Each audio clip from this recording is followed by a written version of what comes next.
Welcome to Southwest Desert, where adventure meets the arid beauty of the American Southwest.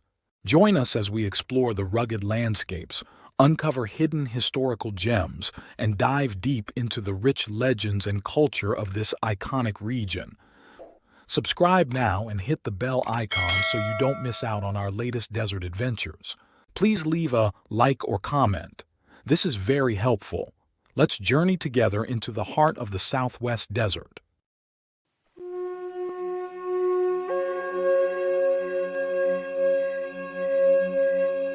Picture this. A mesquite tree stands alone in the scorching California desert, its gnarled branches holding a secret that would make outlaws rich and honest men dead.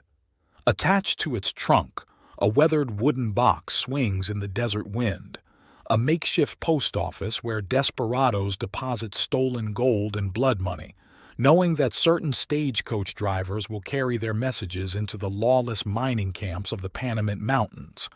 This isn't fiction. This is the true story of how one remote waterhole became the beating heart of a gold mining empire that would rise from nothing, explode into prosperity, and vanish like a mirage in the desert heat. Welcome to the incredible story of Ballarat, a town that time forgot, but history will never let die. In 1849, as gold fever gripped California and fortune seekers poured westward, most immigrants racing toward the gold fields barely noticed a small spring trickling from the rocks 38 miles south of what would become State Route 190.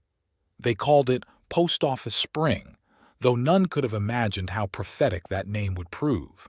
In the brutal landscape of Death Valley's periphery, where summer temperatures could kill a man in hours and winter nights could freeze him solid, Post Office Spring represented the difference between life and death. The westbound immigrants of 1849 understood this instinctively, making it a crucial rest stop. A year later, a government survey party also recognized the spring's strategic importance. But during the early 1870s Panamint mining boom, Post Office Spring earned its legendary status. Picture rugged outlaws emerging from hidden caves, their saddlebags heavy with stolen ore and guns ready for trouble. They would ride up to that solitary mesquite tree, dismount with the casual confidence of men who feared neither law nor death, and deposit letters in a crude wooden box nailed to the trunk. These weren't love letters. These were criminal communications, messages coordinating ore thefts, planning claim jumps, and arranging sales of stolen gold. The system was brilliantly simple and devastatingly effective.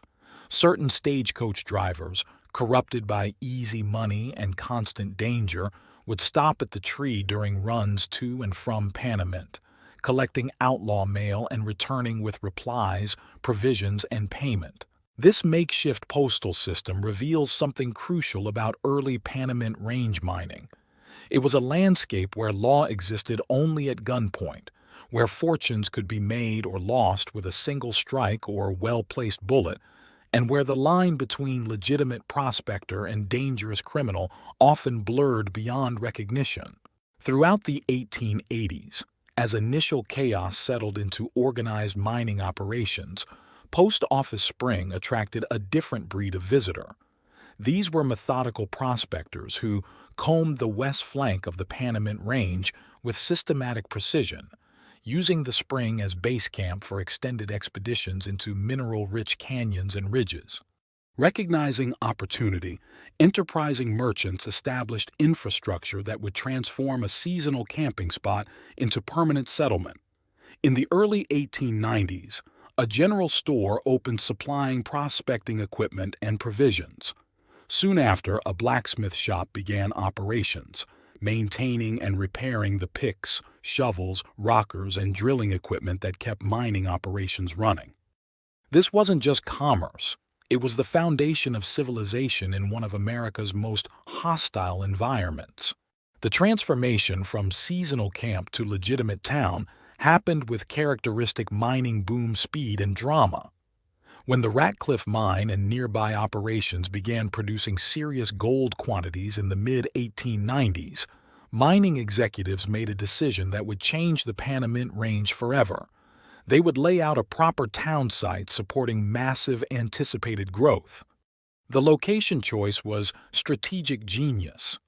At Pleasant Canyon's mouth, with reliable water access and positioning as the natural hub for regional mining operations, the 40-acre town site was perfectly positioned to become a gold mining empire's commercial heart. But the name choice revealed deeper ambitions. They didn't name their town after local geography or mining executives. Instead, they chose Ballarat, after the legendary Australian gold district that had made fortunes for thousands and established Australia as a major gold producer. This wasn't just optimism, it was a declaration of intent. American Ballarat's founders were announcing they intended to rival history's greatest gold mining centers. Initial commercial development reflected successful mining operation intensity. 2 saloons opened immediately, not as afterthoughts, but as essential mining community infrastructure. In the isolated, dangerous world of gold mining, saloons served as social centers, informal banks, employment offices, and communication hubs.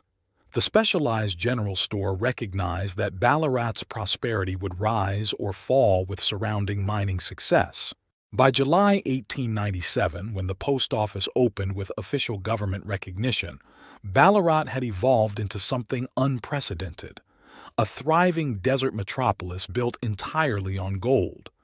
A justice of the peace provided legal framework for handling constant mining claim disputes and commercial transactions.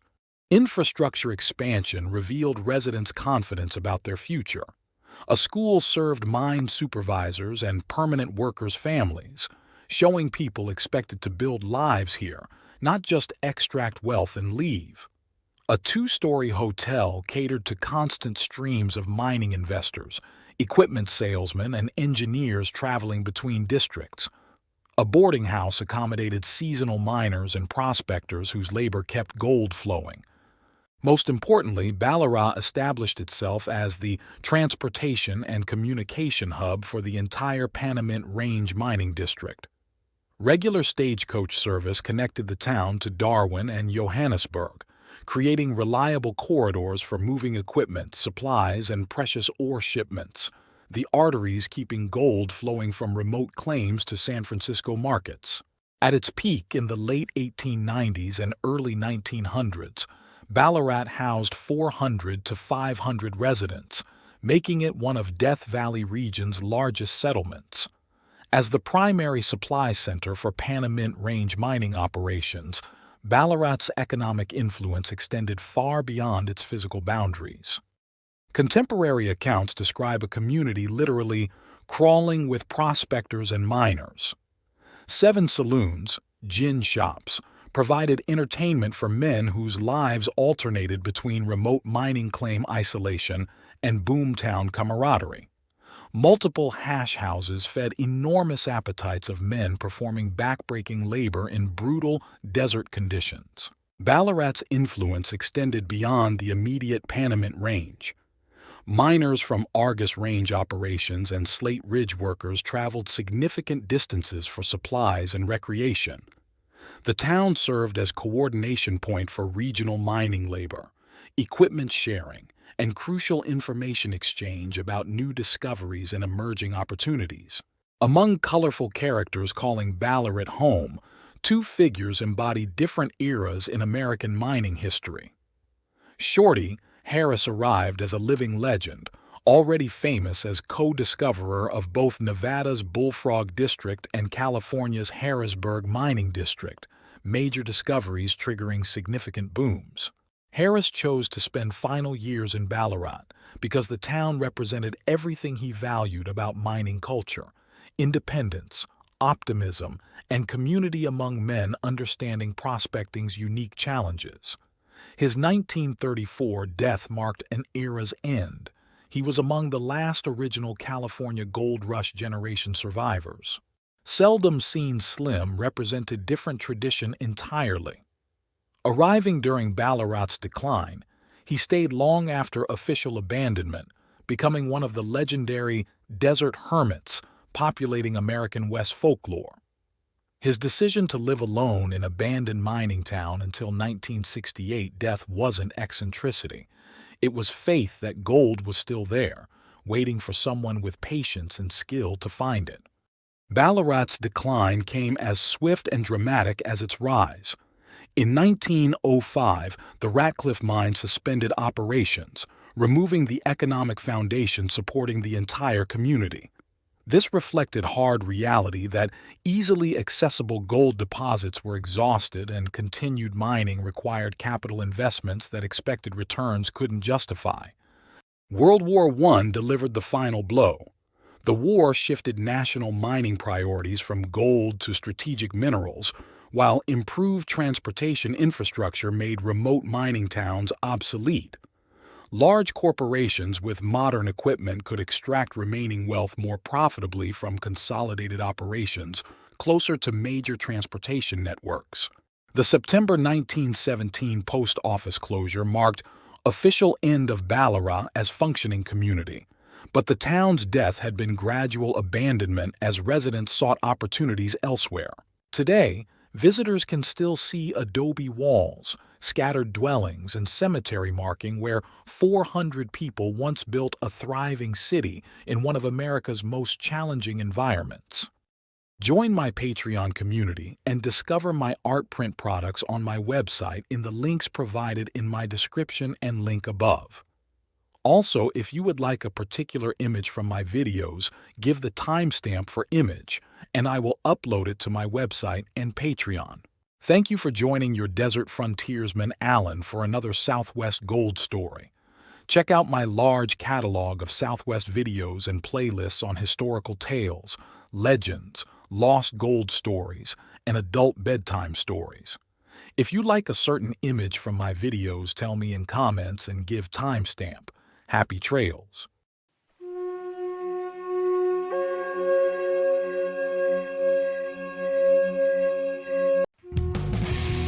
Thanks for watching. If you enjoyed this video, don't forget to like, comment, share, and subscribe for more great content. Hit the notification bell so you never miss an update. See you in the next video.